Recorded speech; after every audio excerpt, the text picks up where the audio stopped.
વિદ્યાર્થી મિત્રો, પાઠક સ્કૂલ અમરેલી, વિષય સામાજિક વિજ્ઞાન, ધોરણ 7, જેની અંદર આજે આપણે પ્રકરણ 4 મધ્યયુગીન સ્થાપત્યો, શહેરો, વેપારી અને કારીગરો વિશે માહિતી મેળવવાના છીએ. આની પહેલાંના વિડીયો લેક્ચરની અંદર આપણે પાઠ 3 સુધી અભ્યાસ કર્યો હતો, જેની અંદર આપણે મધ્યયુગના વિવિધ રાજાઓ, રાજપૂત યુગ છે તે, ત્યારબાદ મુઘલ શાસકો છે તે, એના વિશે માહિતી મેળવી. તો આજે આપણે મધ્યયુગીન એટલે કે મધ્યયુગ દરમિયાન કયા કયા સ્થાપત્યો એટલે કે બાંધકામો થયા, કયા કયા શહેરોનો વિકાસ થયો, કેવા કેવા વેપારીઓ હતા અને એ સમયના કારીગરો કેવા હતા, એના વિશે માહિતી મેળવવાના છીએ. તો આપણે જોઈએ તો મધ્યયુગીન સ્થાપત્યની પ્રસ્તાવના જોઈએ. આપણે મધ્યયુગ એટલે આપણને ખબર છે કે 8મી થી 12મી સદી, જેને આપણે મધ્યયુગ તરીકે ઓળખીએ છીએ. ભારતીય શિલ્પ સ્થાપત્ય કલાઓને અનોખો અને લાંબો ઐતિહાસિક વારસો છે. આપણને ખબર છે ભારત દેશ પ્રાચીન કાળથી જ શિલ્પ સ્થાપત્ય કલા માટે ખૂબ જ પ્રખ્યાત છે. ભારત છે એ કલા અને સ્થાપત્યનો સમૃદ્ધ વારસો ધરાવે છે, એટલે કે ખૂબ જ સારો એવો વારસો ધરાવે છે અને જેને કારણે એ સમગ્ર વિશ્વમાં ખૂબ જ પ્રખ્યાત છે. પહેલાંના સમયથી જ તે વિવિધ સમયગાળાઓ દરમિયાન વિવિધ પ્રાંતોમાં એટલે કે વિવિધ સ્થાનો હતા, બરાબર, વિવિધ પ્રાંત હતા. એની અંદર મૌર્યયુગ દરમિયાન સ્તૂપો તથા સ્તંભલેખો એટલે કે સ્તૂપ બનાવવામાં આવતા હતા, બરાબર. પછી સ્તંભલેખો હતા. પછી અનુમૌર્ય યુગ હતા, એ દરમિયાન ગાંધાર તથા મથુરા શૈલીમાં સ્તૂપો. ગુપ્ત સમય દરમિયાન રાજમહેલ, સ્તૂપો, સ્તંભો, વિહારો, ભવનો તથા મંદિરોનું નિર્માણ થયું હતું, બરાબર. આપણે સ્તૂપ એટલે શું, ગોળ ગુંબજ આકારનો હોય છે, એના વિશે સંપૂર્ણ માહિતી 6થા ધોરણની અંદર મેળવી હતી, જેને આપણે સ્તૂપ તરીકે ઓળખતા હતા, બરાબર. પછી સ્તંભો છે એટલે કે વિવિધ સ્તંભ બનાવવામાં આવે. વિહાર છે એટલે કે મોટા મોટા મહેલોની અંદર વિહારો બનાવવામાં આવતા. ભવનો છે અને મંદિરોનું નિર્માણ થયેલું હતું. મધ્યયુગ છે એ દરમિયાન આપણે જોઈ ગયા હતા રાજપૂત યુગની અંદર કે કયા કયા રાજાઓએ શાસન કર્યું હતું. તો કે પાલ વંશ, પ્રતિહાર વંશ, રાષ્ટ્રકૂટ, રાજપૂત, દિલ્હી સલ્તનત અને મુઘલ સામ્રાજ્ય વિશે આપણે 1 થી 3 પ્રકરણમાં માહિતી મેળવી હતી. હવે આપણે શું જોવાનું છે તો કે આ બધાના સામ્રાજ્ય દરમિયાન કયા કયા બાંધકામો થયા હતા. તો કે વાવ, તળાવ, મંદિર, મસ્જિદો વગેરે, એના વિશે આપણે આજે માહિતી મેળવવાના છીએ, બરાબર. તો સૌપ્રથમ આપણે જોઈએ તો કે શિલ્પકલા. તો કે શિલ્પકલા એટલે શું, આપણને એવો પ્રશ્ન થાય. તો શિલ્પકલાની આપણે વ્યાખ્યા જોઈએ તો શું કીધું કે શિલ્પીના મનમાં જાગતા, એટલે શિલ્પી છે, બરાબર, એની મનની અંદર જે ભાવ જાગે, એને મનની અંદર એવો ભાવ જાગે, ખુશીનો ભાવ જાગે, તો એ જે મૂર્તિ બનાવશે એ મૂર્તિમાં માનો કે કોઈક વ્યક્તિની મૂર્તિ બનાવી હોય તો એ વ્યક્તિ હસતી હશે એવી મૂર્તિ બનાવશે. શિલ્પીના મનની અંદર દુઃખનો ભાવ હશે તો એ મૂર્તિ રડતી હશે એવું બનાવશે. એના મનની અંદર જેવો ભાવ હશે એવા ભાવને એ છીણી અને હથોડી વડે લાકડા ઉપર અથવા તો ધાતુ ઉપર શું કરશે, કોતરીને એક કલા નિર્માણ કરશે, એટલે કે એક વસ્તુનું નિર્માણ કરશે, જેને આપણે શું કહીએ છીએ તો કે શિલ્પકલા કહીએ છીએ. ત્યાર પછી એવી રીતે છે તો કે સ્થાપત્ય. તો સ્થાપત્યને આપણે સામાન્ય અર્થમાં શું કહીએ છીએ કે બાંધકામ. બાંધકામને શું કહીએ, સ્થાપત્ય કહીએ. પણ સ્થાપત્ય માટે શિલ્પશાસ્ત્ર શબ્દ પણ વાપરવામાં આવે છે, બરાબર. એમાં મકાનો, નગરો, કુવાઓ, કિલ્લાઓ, મિનારાઓ, મંદિરો, મસ્જિદો, મકબરાઓ, વાવ વગેરે બાંધકામને સ્થાપત્ય આપણે કહીએ છીએ.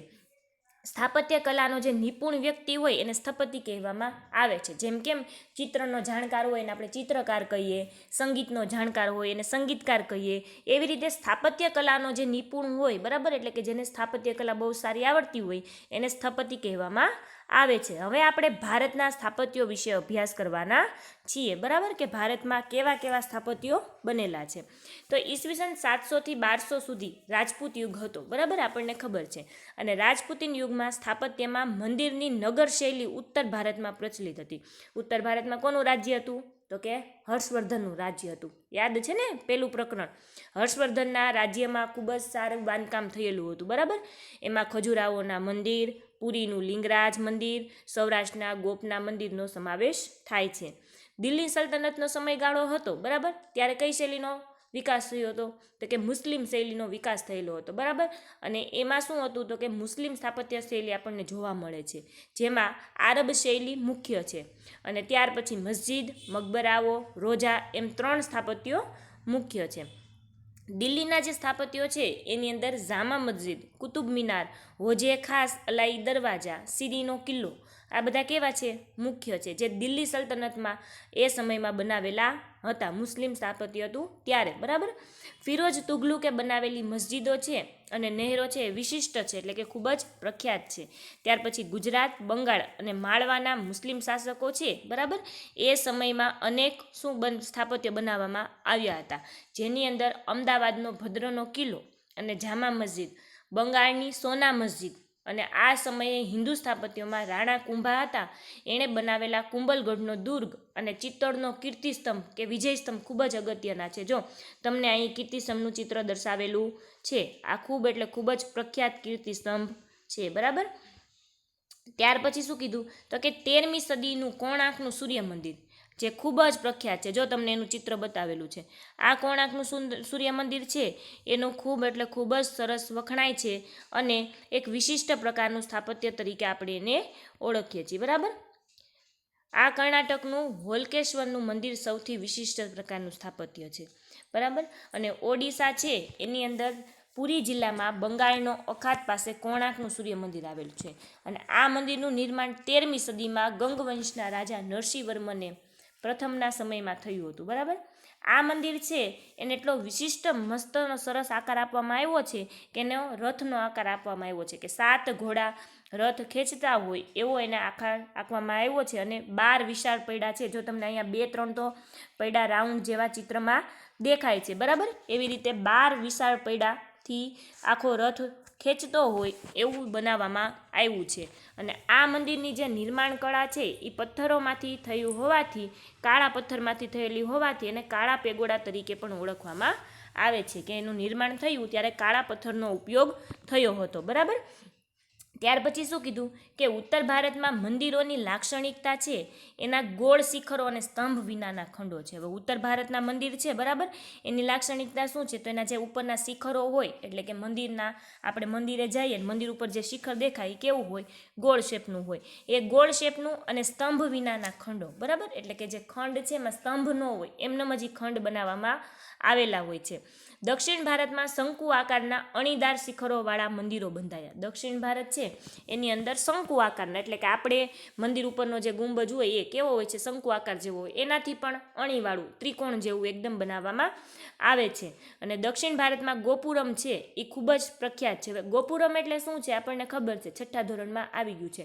ગોપુરમ એટલે કે મંદિરનો પ્રવેશ દ્વાર, જે વિશિષ્ટ પ્રકારનો બનાવેલો હોય. તમે કોઈ પણ મોટા યાત્રા સ્થાનો ઉપર જાઓ ત્યારે તમે એ ગામની અંદર એન્ટર થાવ, એ ગામની અંદર, ત્યારે એક વિશિષ્ટ મોટો સિંહવાળો કે હાથીવાળો એવો તમે પ્રવેશ દ્વાર જોયેલો હોય છે, કેવા પ્રવેશ દ્વાર બનાવેલા હોય.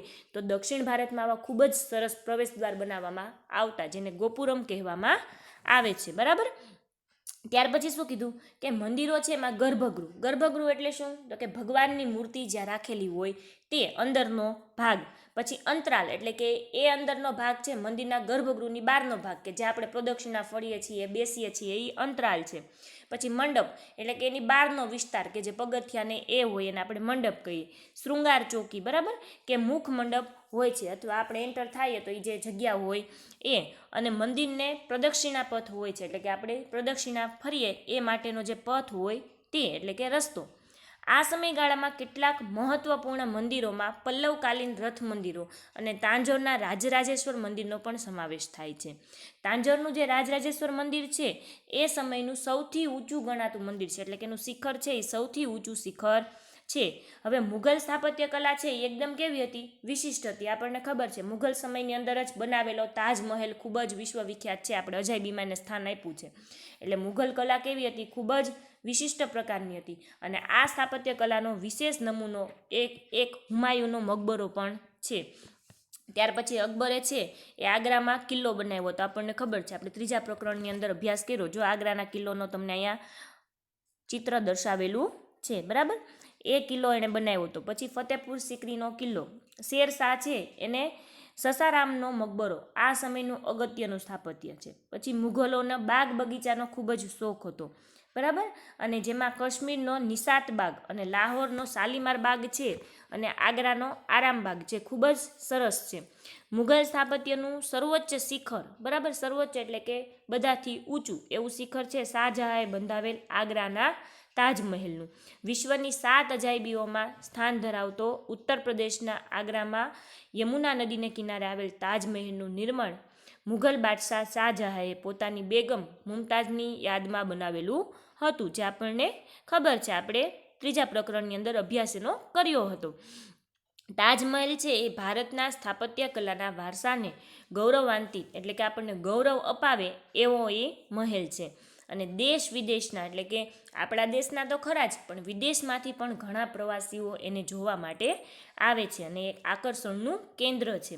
આ ઉપરાંત દિલ્હી છે, બરાબર, એમાં બનાવેલો લાલ કિલ્લો એ પણ શાહજહાંએ જ બનાવેલો હતો. એ છે એ કિલ્લો લાલ પથ્થરોમાંથી તૈયાર કરેલો હોવાથી, બરાબર, આ કિલ્લામાં દીવાને આમ છે, પછી દીવાને ખાસ છે, રંગમહેલ છે જેવી મનોહર ઇમારતો બનાવેલી છે, બરાબર. અને એની સજાવટમાં સોનું, ચાંદી જેવા કિંમતી પથ્થરોનો પણ ઉપયોગ થયેલો છે. આ જ કિલ્લામાં શાહજહાંએ કલાત્મક મયુરાસન બનાવડાવ્યું છે. એટલે કે મયુરાસન એટલે કે રાજાને જે બેસવાનું આસન કેમ સિંહાસન હોય તો એ સિંહ આકારનું હોય, એ મયુરાસન એટલે કે એ જે બેસવાનું આસન છે એ મયુરના એટલે કે મોરના આકારનું બનાવેલું છે. દર વર્ષે 15મી ઓગસ્ટ તથા 26મી જાન્યુઆરીના દિવસે આ લાલ કિલ્લા પર ધ્વજવંદન કરવામાં આવે છે. આપણે બધા એનાથી જાણકાર છીએ. જો તમને લાલ કિલ્લાનું ચિત્ર પણ સ્ક્રીન ઉપર બતાવેલું છે. અને ત્યારબાદ આપણું સુવર્ણ મંદિર એટલે કે સોનાનું મંદિર જે અમૃતસરમાં આવેલું છે એ પણ દર્શાવેલું છે, બરાબર. આ સમયે શીખ સંપ્રદાયના શ્રેષ્ઠતમ સ્થાપત્ય સુવર્ણ મંદિરનું નિર્માણ અમૃતસરમાં કરવામાં આવ્યું હતું. આ તો થઈ ગયા હવે ભારતના સ્થાપત્યો એટલે કે આપણા દેશની અંદર કયા સ્થાપત્યો છે તે. હવે આપણું રાજ્ય એટલે કે ગુજરાતમાં કયા આવા સ્થાપત્યોનું નિર્માણ થયું એના વિશે આપણે માહિતી મેળવવાના છીએ. તો ગુજરાતના સોલંકી શાસનકાળ અને સલ્તનત યુગ હતો એ દરમિયાન અત્યંત ઉચ્ચ કોટીનું સ્થાપત્ય એટલે કે ખૂબ જ ઉચ્ચ પ્રકારનું સ્થાપત્ય હતું એનું નિર્માણ કરવામાં આવ્યું હતું. અને સોલંકી વંશ હતો, બરાબર, એ સ્થાપત્યોમાં 11મી સદીમાં ભીમદેવ દ્વારા સોમનાથના મંદિરનો જીર્ણોદ્ધાર, આપણને ખબર છે ભીમદેવ સોલંકીએ સોમનાથના મંદિરનો જીર્ણોદ્ધાર કરાવ્યો હતો. અને મોઢેરાનું સૂર્ય મંદિર છે બંનેનો સમાવેશ થાય છે. જો સોમનાથ મંદિરનો આપણને સ્ક્રીન ઉપર ફોટો દર્શાવેલો છે અને આપણે બધાય રૂબરૂમાં પણ એને જોયેલું હોય છે, બરાબર. અને ત્યાર પછી છે ઉપરકોટ જુનાગઢ, જેના વિશે પણ આપણે માહિતગાર છીએ અને એ પણ તમારામાંથી ઘણા બધા લોકોએ જોયેલું હશે. ગીર સોમનાથ જિલ્લામાં વેરાવળ પાસે આવેલા પ્રભાસ પાટણમાં સોમનાથનું મંદિર છે, બરાબર. આપણને ખબર છે કદાચ 2 માર્કની અંદર સોમનાથના મંદિર ઉપર લખવાનું પૂછાય અથવા તો ટૂંક નોંધ પૂછાય તો પહેલી 3 લીટી આપેલી છે એટલી તમારે યાદ રાખવાની રહેશે. તો શું આવશે પહેલાં કે ગીર સોમનાથ જિલ્લાના વેરાવળ પાસે આવેલા પ્રભાસ પાટણમાં સોમનાથ મંદિર આવેલું છે. સોમનાથ મંદિર છે એ શૈવ પંથનું એક અત્યંત પુરાતન, શૈવ પંથ એટલે કે શિવ ભગવાનમાં શંકરમાં માનનાર જે પંથ છે ને શૈવ પંથ કહેવામાં આવે છે. એનું એક અત્યંત પુરાતન એટલે કે ખૂબ જ જૂનું, સમૃદ્ધ એટલે કે ખૂબ જ સારું, ભવ્ય અને મહત્વનું કેન્દ્ર હતું. આજે પણ જે જૂનું મંદિર છે એ માત્ર સ્થાન જોવા મળે છે. છેલ્લે 1951માં આ નવા મંદિરનું નિર્માણ થયું છે. અને સોમનાથ એ ભારતના અત્યંત પવિત્ર, આપણને ખબર છે 12 જ્યોતિર્લિંગ આપણે એમ કહીએ છીએ એટલે કે 12 જ્યોતિર્લિંગ છે, શંકર ભગવાનના 12 સ્વરૂપનું મંદિર છે એમાંનું આ એક એને માનવામાં આવે છે. ત્યાર પછીનું છે જૂનાગઢનો ઉપરકોટનો કિલ્લો. તો એ ક્યાં આવેલો છે તો કે જૂનાગઢની શહેરમાં આવેલો છે. ઉપરકોટનું મૂળ નામ છે ગિરિદુર્ગ હતું, બરાબર. રાખેંગારે તેમાં અડી કડી વાવ અને નવઘણ કૂવો બંધાવેલો હતો અને પાણીની સુવિધામાં પૂરી પાડી હતી. એક ઉક્તિ છે, બરાબર, એક કાવ્ય, એક શું કહેવાય, એક પંક્તિ છે જે ખૂબ જ જાણી છે. અડી કડી વાવ અને નવઘણ કૂવો, જેણે ન જોયો એ જીવતો મૂવો, બરાબર. એટલે કે જેણે આ વસ્તુ જોયેલી નથી, જે ગુજરાતની અંદર રહેતા હોય અને જેણે અડીકડી વાવ અને નવઘણ કૂવો જેણે જોયો નથી એ જીવતો મૂવો છે. એટલે કે જીવતો હોય છતાં પણ મરેલા બરાબર છે. એટલે કે એટલું સરસ જોવાલાયક સ્થળ છે. ત્યાર પછી જે છે, બરાબર, તમને ટૂંક નોંધ પૂછાઈ શકે છે એ છે મહેસાણાનું એટલે કે મોઢેરાનું સૂર્ય મંદિર. તો એ તમારે અહીંયાથી ટૂંક નોંધ લખવાની રહેશે, બરાબર, કે ગુજરાતના મહેસાણા જિલ્લામાં આવેલું મોઢેરાનું સૂર્ય મંદિર છે એ સોલંકી રાજા ભીમદેવ સોલંકીએ બનાવેલું હતું, બરાબર. આ મંદિર છે એ પૂર્વ દિશામાં એનો પ્રવેશ દ્વાર છે. એ પ્રવેશ દ્વાર વિશિષ્ટ રીતે રચવામાં આવ્યો છે. કેવી રીતે રચવામાં આવ્યો છે કે સૂર્યની ઉગતાની સાથે જ સૂર્યનું પહેલું કિરણ સીધું જ ક્યાં પડે છે તો કે સૂર્યની પ્રતિમાના મુકુટમાં મધ્યમાં મણી ઉપર પડે છે. એટલે કે પહેલું જ ત્યાં કિરણ પડે છે અને એનાથી આખું મંદિર પ્રકાશિત થઈ ઉઠે છે, એટલે કે ચમકી ઉઠે છે. પરિણામે સમગ્ર વાતાવરણ છે એમાં દિવ્યતા પ્રગટે છે, એટલે કે સમગ્ર વાતાવરણ ખૂબ જ સરસ લાગે છે.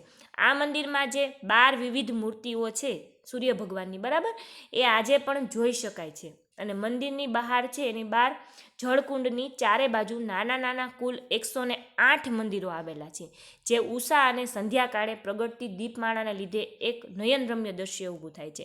એટલે કે સવારમાં અને સાંજે જ્યારે દીવાબત્તીનો આપણે સમય હોય ત્યારે એમાં દીપ પ્રગટાવવામાં આવે, બરાબર, એ મંદિરમાં, ત્યારે એ ખૂબ જ નયનરમ્ય એટલે કે આંખને જોવું ગમે એવું દ્રશ્ય એ ઊભું કરે છે. જો તમને મોઢેરાનો સૂર્ય મંદિરનો ફોટો આપેલો છે. અને ત્યાર પછી હવે જે આપણે અભ્યાસ કરવાનો છે એ છે રાણીની વાવ. એની પણ તમને ટૂંકનોંધ પૂછાઈ શકે છે. આ બધી સ્થાપત્યની, ગુજરાતના સ્થાપત્યની ટૂંકનોંધ છે એ 2 માર્ક્સમાં અથવા તો 3 માર્ક્સમાં તમને પરીક્ષામાં પૂછાઈ શકે એવી છે, બરાબર. ત્યાર પછી છે તો જોઈએ તો રાણીની વાવ છે એને કોણે બનાવી હતી તો કે ભીમદેવ પહેલા છે, બરાબર, એની રાણી એટલે કે એમના પત્ની હતા ઉદયમતી, એણે આ રાણીની વાવ બંધાવેલી હતી. શિલ સ્થાપત્યનો એક અજોડ નમૂનો છે, એટલે કે આવો બીજો આપણને નમૂનો ક્યાંય જોવા મળતો નથી. અને આ અજાયબી સમાન 7 માળની રાણીની વાવ છે. કેટલા માળની છે તો કે 7 માળની છે. અને ગુજરાતના પ્રાચીન પાટનગર પાટણમાં છે. આ ક્યાં આવેલી છે? પાટણમાં આવેલી છે. અને રાજા ભીમદેવની રાણી છે ઉદયમતી, એણે ભીમદેવનું મૃત્યુ થયું પછી એનું બાંધકામ કરાવેલું હતું, કારણ કે ત્યારે ગાદી ઉપર રાણી બેઠા હતા. અને યુનેસ્કોએ આ વાવને વર્લ્ડ હેરિટેજ સાઇટનો દરજ્જો આપેલો છે. યુનેસ્કો છે એણે આ વાવ છે એને વિશ્વભરમાં પ્રખ્યાત કરી દીધી છે, બરાબર. ત્યાર પછી શું છે તો કે સિદ્ધરાજ જયસિંહ છે એણે સિદ્ધપુરની અંદર એક રુદ્ર મહાલયની સ્થાપના કરી હતી, બરાબર, જે પણ ખૂબ પ્રખ્યાત છે. આ રુદ્ર મહાલય છે, બરાબર, એ ગુજરાતનું એક વિશિષ્ટ પ્રકારનું સ્થાપત્ય છે. અને પોતે પણ કેવો હતો સિદ્ધરાજ જયસિંહ તો કે શિવ ધર્મનો પારનાવર હતો, એટલે કે શૈવપંથી હોવાથી સિદ્ધરાજે પોતાના આ મહાલયનું નામ રુદ્ર એટલે કે શંકર ભગવાનના નામ સાથે રાખેલું છે, બરાબર. કેટલાક ઇતિહાસકારો એવું જણાવે છે કે 7 માળનો ઝરૂખો સાથે સંકળાયેલ આ મહેલ હોય, બરાબર, એટલે અત્યારે એક જ માળનો રુદ્ર મહાલય હયાત છે, એટલે કે 6 માળ આપણને જોવા મળતા નથી, બરાબર, એનો નાશ થઈ ગયો છે. જેમાં સ્તંભ અને તોરણોનો સ્થાપત્યનો સમાવેશ થાય છે, બરાબર, એટલે કે સ્તંભ બનાવેલા છે અને એની અંદર પાછા તોરણોની ડિઝાઇન પણ બનાવેલી છે. સિદ્ધરાજના માતા હતા મિનળ દેવી, એના કહેવાથી સિદ્ધરાજ જયસિંહે ધોળકામાં મલાવ તળાવ અને વિરમગામમાં મુનસર તળાવ બંધાવેલું છે. સિદ્ધરાજ જયસિંહ છે, બરાબર, એના શાસન દરમિયાન પાટણમાં સહસ્ત્રલિંગ તળાવ બંધાવવામાં આવ્યું હતું. આ ઉપરાંત વડનગરનું કીર્તિ તોરણ અને શર્મિષ્ઠા તળાવ પણ જોવાલાયક છે. સિદ્ધરાજ જયસિંહનો સમય સ્થાપત્ય કલાની દ્રષ્ટિએ ખૂબ જ સારો સમય હતો. ત્યાર પછી ગુજરાતમાં સલ્તનત કાળ આવ્યો, બરાબર. ત્યારે શું થયું? ત્યારે સલ્તનત કાળમાં અમદાવાદમાં રાજધાનીનું સ્થળાંતર કરવામાં આવ્યું અને અમદાવાદમાં વિશિષ્ટ પ્રકારના સ્થાપત્યોનું નિર્માણ થયું હતું, બરાબર. અમદાવાદની સ્થાપના અહમદ શાહે ઈસવીસન 1411માં કરાવી હતી. આ સ્થાપત્યો છે એની અંદર અમદાવાદનો કોટ, ભદ્રકાળીનો કિલ્લો, જામા મસ્જિદ મુખ્ય છે, બરાબર, જે આપણે ઘણાએ જોયું પણ હશે. કિલ્લો જે વૈશ્વિક વારસાના સ્થળોમાં સામેલ છે એમાં છે ચાંપાનેરમાં જામા મસ્જિદ અને ચાંપાનેરનો કિલ્લો તથા અડાલજની રાણી રૂડાદેવીની વાવ. આ બધું શું છે? પ્રસિદ્ધ છે.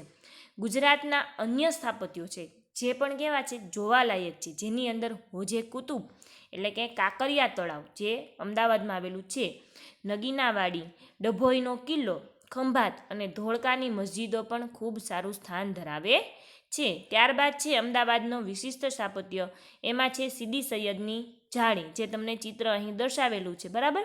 આ જાળી ખૂબ જ સરસ અને આકર્ષક લાગે છે. જાળીને જોઈને જ આપણને ખૂબ સરસ જોવાનું મન થાય એવું દેખાય છે. અને વડનગરનું કીર્તિ તોરણનું પણ તમને અહીં ચિત્ર આપેલું છે, બરાબર.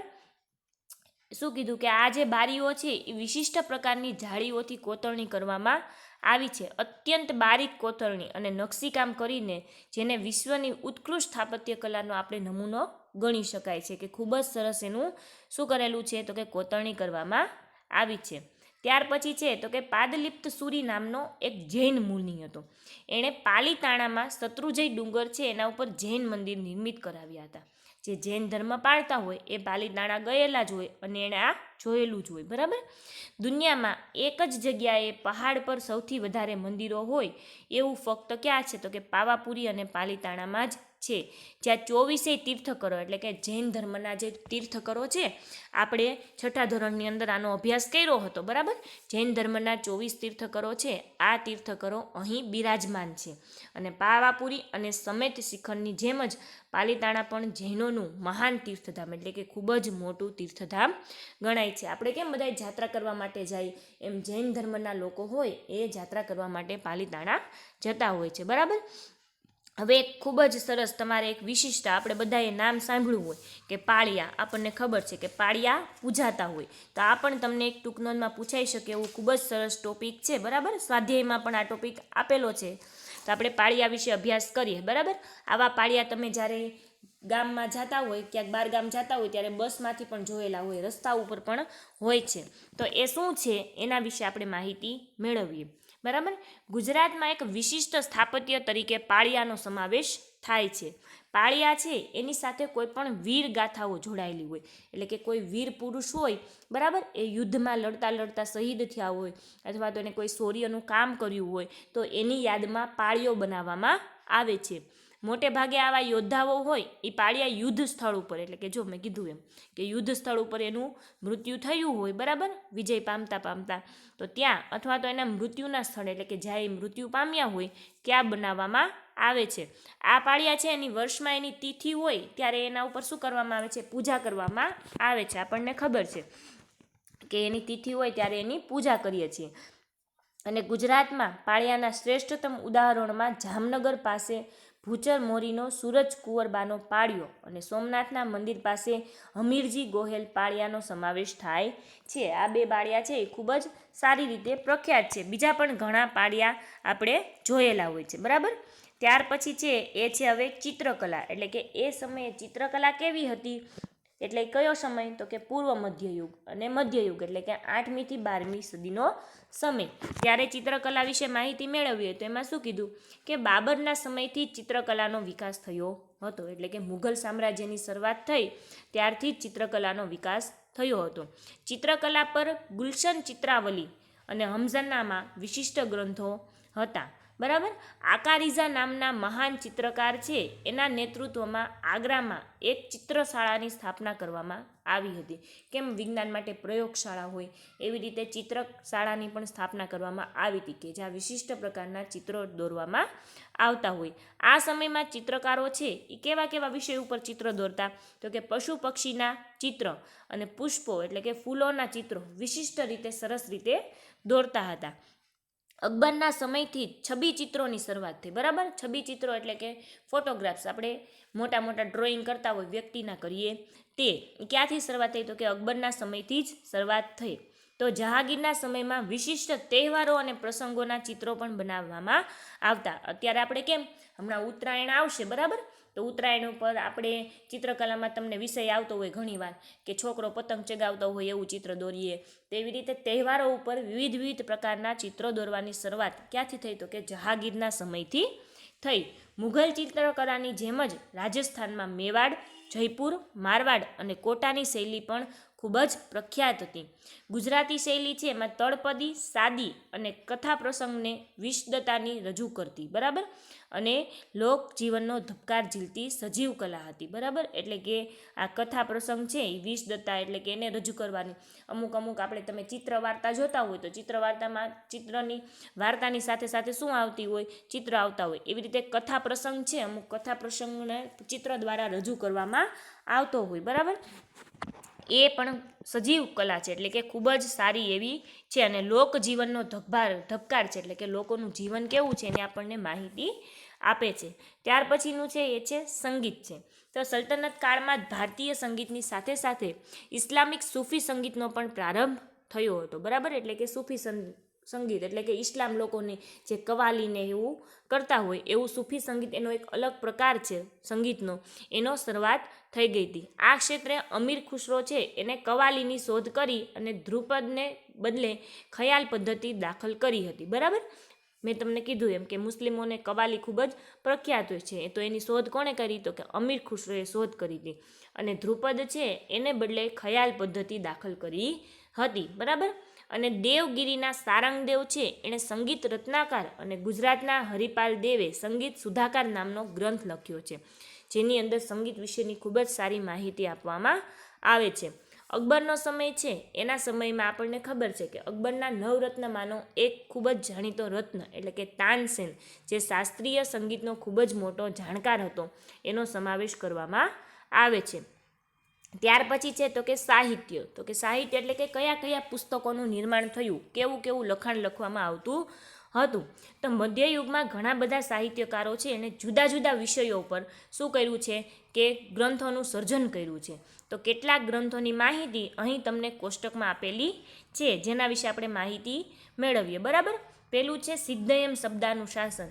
જે સિદ્ધયમ શબ્દાનું શાસન છે એ હેમચંદ્રાચાર્ય બનાવેલો હતો. એમાં સિદ્ધરાજ જયસિંહ છે એના જીવનની આખી માહિતી આપવામાં આવી હતી. અને આ એક વિશિષ્ટ પ્રકારનો ગ્રંથ હતો કે આ એવો પ્રથમ ગ્રંથ હતો કે જેની હાથીની અંબાડી ઉપર શોભાયાત્રા કાઢવામાં આવી હતી. એવું પહેલીવાર બન્યું હતું કે કોઈ ગ્રંથની શોભાયાત્રા કાઢવામાં આવી હોય. ત્યાર પછી છે ગીત ગોવિંદમ એટલે કે એમાં કૃષ્ણ ભગવાન વિશે વાત કરવામાં આવી છે, જેના રચયિતા છે જયદેવ છે. પછી હિતોપદેશ છે, જેના રચયિતા નારાયણ છે. પછી સિદ્ધાર્થ શિરોમણી અને લીલાવતી છે, જે ભાસ્કરાચાર્ય લખેલો છે.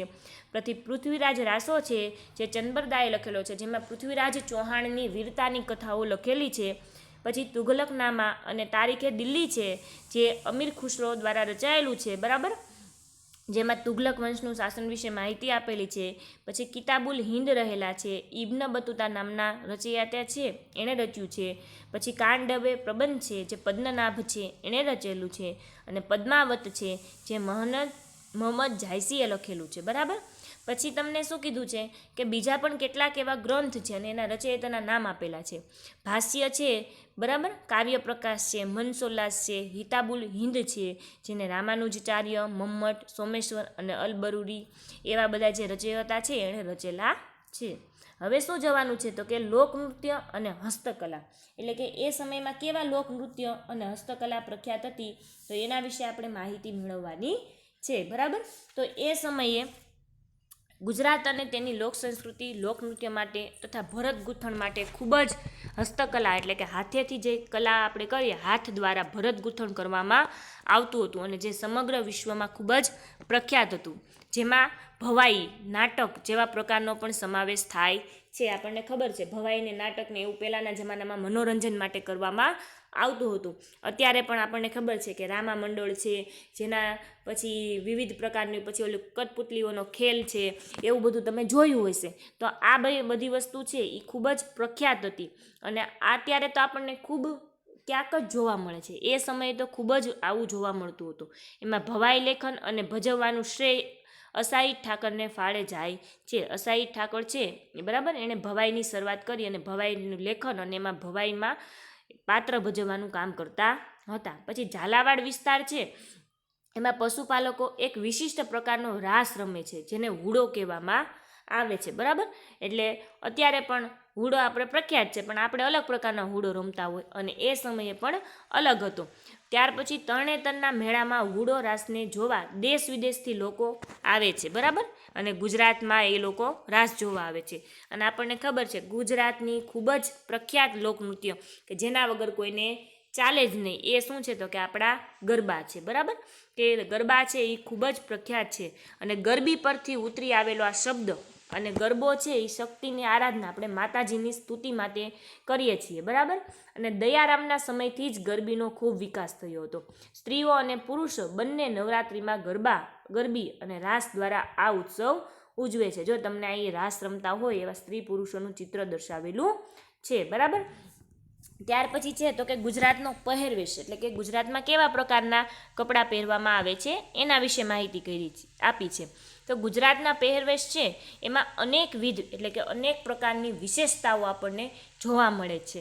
એ વિશેષતા છે જેમાં કચ્છનું ભરતકામ એટલે કે કચ્છી વર્ક છે એ ખૂબ જ પ્રખ્યાત છે. પછી મોતીકામ છે, પછી ખૂબ જ પ્રખ્યાત એવા પાટોળના પટોળા છે જેનું ચિત્ર તમને અહીં આપેલું છે. જામનગર અને જેતપુરની બાંધણી છે. તમે આ બધાથી મોસ્ટ ઓફ છોકરીઓ તો પરિચિત હશે જ, છોકરાઓએ પણ આ શબ્દ સાંભળ્યો જ હશે. કચ્છના બન્ની અને ખડીર વિસ્તારમાં કચ્છી સ્ત્રીઓ દ્વારા તૈયાર કરેલ ભરત ગૂંથણની વિશ્વભરમાં માંગ છે, એટલે કે ત્યાંથી આપણે વિશ્વભરમાં આપણે એને મોકલાવીએ છીએ. એ જ રીતે પાટણના 11મી-12મી સદીથી વિશિષ્ટ વણાટકામ સાથે સંકળાયેલ પટોળા પણ વિશ્વવિખ્યાત છે, એટલે કે ખૂબ જ વિશ્વભરમાં પ્રખ્યાત છે. હવે જોવાનું છે તો કે એ સમયના શહેરો એટલે કે એ સમયે કેવા કેવા પ્રકારના શહેરો હતા એના વિશે આપણે માહિતી મેળવવાની છે. તો આ સમય છે બરાબર, એટલે કે કયો સમય તો કે પૂર્વ મધ્યયુગ એટલે કે 8મી થી 12મી સદીનો સમય. આ સમયની અંદર શહેરોના પુનઃ ઉત્થાન એટલે કે ફરીથી એને નિર્માણ અને વિકાસનો સમય હતો. ગુપ્તકાળના શહેરોની જગ્યાએ હવે નવીન શહેરો બનાવવામાં આવતા હતા. રાજપૂત યુગની રાજધાનીઓ છે એ મોટે ભાગે શહેરોમાં પલટાતી હતી, કારણ કે જે રાજપૂત યુગ છે એણે જે રાજ્યની રાજધાની બનાવ્યું હોય એ રાજધાનીનો એ ખૂબ વિકાસ કરતા અને એ મોટા શહેરમાં પલટાઈ જતી હતી, એટલે કે એનું ખૂબ જ ત્યાં વિકાસ થતો એટલે મોટા શહેર તરીકે પછી પ્રખ્યાત હતી. ગુજરાતમાં અણહિલવાડ પાટણ છે, ચાંપાનેર છે, અમદાવાદ છે, સુરત છે અને ખંભાત છે એનો સવિશેષ એટલે કે ખૂબ જ સારો વિકાસ થયેલો હતો.